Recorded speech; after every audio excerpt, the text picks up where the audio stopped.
తిరుమల తిరుపతి దేవస్థానం AEO Rajasekhar బాబు suspend అయ్యారు. అన్యమత ప్రార్థనల్లో పాల్గొనడంతో చర్యలకు ఉపక్రమించింది తిరుమల తిరుపతి దేవస్థానం. రాజశేఖర్ పై తిరుమల తిరుపతి దేవస్థానం vigilance కి ఫిర్యాదు చేశాడు ఓ భక్తుడు. ఈ నేపథ్యంలోనే రాజశేఖర్ పై విచారణ చేపట్టారు అధికారులు. ప్రతి ఆదివారం ప్రార్థనా మందిరానికి వెళ్ళినట్లు గుర్తించడం జరిగింది. ఈ క్రమంలో ఇటు చర్యలకు ఉపక్రమించింది తిరుమల తిరుపతి దేవస్థానం. సో ఆ విజువల్స్ మీరు చూస్తున్నారు. అన్యమత ప్రార్థనా మందిరాల్లోకి వెళ్లిన నేపథ్యంలో తిరుమల తిరుపతి దేవస్థానం ప్రస్తుతం యాక్షన్లోకి దిగింది. టీటీడీ ఏఈఓ రాజశేఖర్ బాబుని సస్పెండ్ చేసింది. అన్యమత ప్రార్థనలో పాల్గొనడంతో చర్యలకు ఉపక్రమించడం జరిగింది. టీటీడీ రాజశేఖర్ బాబుపై టీటీడీ విజిలెన్స్ కి ఫిర్యాదు చేశాడు ఓ భక్తుడు. రాజశేఖర్ పై విచారణ చేపట్టారు అధికారులు.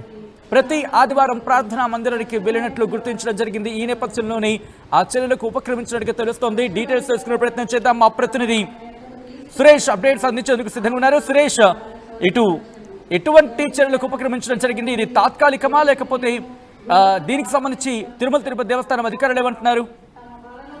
సచిన్, ఏదైతే ఎన్డీఏ కూటమి ప్రభుత్వం అధికారంలోకి వచ్చినాక టీటీడీ పూర్తి స్థాయిలో ప్రక్షాళన చేస్తామనేసి తెలియజేసినటువంటి పరిస్థితి. ఈ నేపథ్యంలోనే ఏదైతే తిరుమల క్షేత్రంలో ఉన్నటువంటి అన్యమతస్థులు 41 మంది ఉన్నట్టుగా కూడా గతంలో గుర్తించినటువంటి పరిస్థితి. వీరు ఎక్కడే కానీ ఏదైతే టీటీడీకి నిబంధనలకు విరుద్ధంగా నడుచుకున్నట్లయితే ఖచ్చితంగా చర్యలు తీసుకుంటామని కూడా గతంలో టీటీడీ చాలా స్పష్టంగా తెలియజేసినటువంటి పరిస్థితి. అయితే ఏఓ స్థాయి అధికారి ఎవరైతే రాజశేఖర్ బాబు, ఇతను నిత్యం కూడా ప్రతి ఆదివారం చర్చలకు వెళ్తున్నట్టుగా కూడా ఎవరైతే కొంతమంది హిందూ సంఘ నేతలు లేకపోతే మరో వ్యక్తితో దీన్ని గుర్తించి టీటీడీ దృష్టికి కంప్లైంట్ ఇవ్వడం జరిగింది.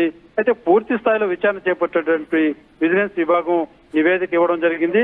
ఈ నేపథ్యంలోనే టీటీడీ పూర్తి స్థాయిలో ఆ యొక్క నివేదికను పూర్తి స్థాయిలో పరిశీలించిన తర్వాత రాజశేఖర్ బాబును సస్పెండ్ చేస్తూ కూడా ఉత్తర్వులు జారీ చేసినటువంటి పరిస్థితి.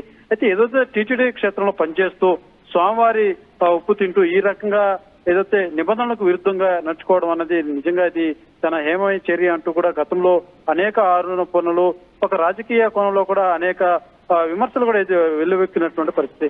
ఈ నేపథ్యంలోనే ఎవరైతే ఈ యొక్క ఏఓ స్థాయి అధికారి ఈ రకంగా చేయడం పట్ల మాత్రం మరొకసారి చర్చనీయాంశంగా మారింది. అయితే టీటీడీ మాత్రం ఉన్న పలంగా ఏదైతే ఆ యొక్క నివేదిక ఆధారంగా వెంటనే చర్యలు చేపట్టడం పట్ల కూడా పలువురు హర్షం వ్యక్తం చేస్తున్నారు. అయితే రానున్నటువంటి రోజుల్లో ఇదే తరహా అయినటువంటి ఏ స్థాయి అధికారి అయినా వెంటనే చర్యలు చేపడితే బాగుంటుంది, ఇదే తరహాలో టీటీడీ వ్యవహరించాలంటూ కూడా అనేక మంది తెలియజేస్తున్నటువంటి పరిస్థితి. అయితే మిగిలినటువంటి అన్యమతస్తులు ఇంకా ఎంతమంది ఉన్నారో వారి మీద కూడా పూర్తి స్థాయిలో నిఘా వేయాల్సిన అవసరం ఎంత ఉందనేసి కూడా అనేక మంది హిందూ సంఘ నేతలు కావచ్చు, ప్రజలు కూడా కోరుతున్నటువంటి పరిస్థితి మాత్రం నెలకొందని చెప్పాలి. సచిన్, అంటే రాజశేఖర్ బాబు వర్షన్ ఏంటి? రాజశేఖర్ బాబు ఏం చెప్పుకొచ్చారు ఇటు అధికారులకి?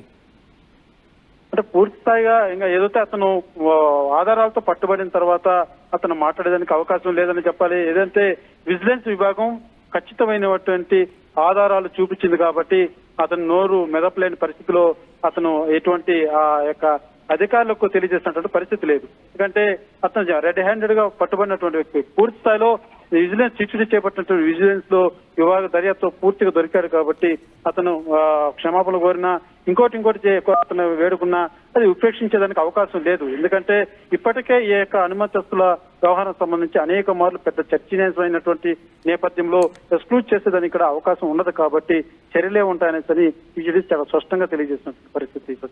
రైట్, అంటే ఎన్ని రోజులుగానో లేకపోతే ఎన్ని నెలలుగా ఎన్నేళ్లుగా వెళ్తున్నట్టుగా విజిలెన్స్ అధికారులు గుర్తించారు? అయితే యాక్చువల్గా ఈ యొక్క కేసు ఇతను రాజశేఖర్ బాబు వ్యవహారం 2 వారాల క్రితం అతని మీద కంప్లైంట్ వచ్చినట్టు తెలిసింది. అయితే ఈ 2 వారాలుగా కూడా పూర్తిగా ఏదైతే టీటీడీ బిజినెస్ విభాగం అతను వారం నిజంగానే వెళ్తున్నాడా ఏమని పూర్తి దర్యాప్తు చేపట్టారు.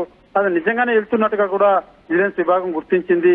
ఈ ఆధారంగానే ఆ నివేదిక ఇచ్చినటువంటి పరిస్థితి. అయితే ఇతను ఇక్కడ పనిచేస్తూ స్వామివారి దగ్గర పనిచేస్తూనే అనేక రోజులుగా అంటే కరెక్ట్ అయినటువంటి ఫిగర్ లేకపోయినా కానీ గతంలో చాలా రోజులుగా అయితే ఈయన ఈ రకంగా వెళ్ళినటువంటి ప్రార్థనలకు వెళ్తున్నాడు అన్న వాస్తవం మాత్రం వెలుగులోకి వచ్చింది. ఈ యొక్క దర్యాప్తులో కూడా చాలా స్పష్టంగా అది తేలినటువంటి పరిస్థితి. అంటే రీసెంట్ గా కాదు, ఎన్నో రోజులుగా ఇతను ఇదే తరహాలో చర్చలకు వెళ్ళడం, అక్కడ ప్రార్థనలో పాల్గొనడం అన్నది మాత్రం జరుగుతున్నది ఈ యొక్క నివేదిక ఆధారంగా తెలిసినటువంటి పరిస్థితి.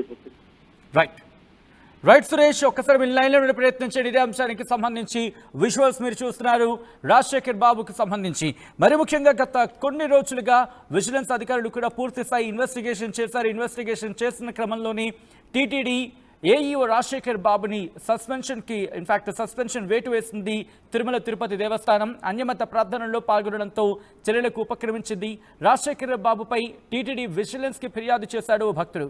రాజశేఖర్పై విచారణ చేపట్టారు అధికారులు. ప్రతి ఆదివారం ప్రార్థనా మందిరానికి వెళ్ళినట్లుగా గుర్తించారు అధికారులు.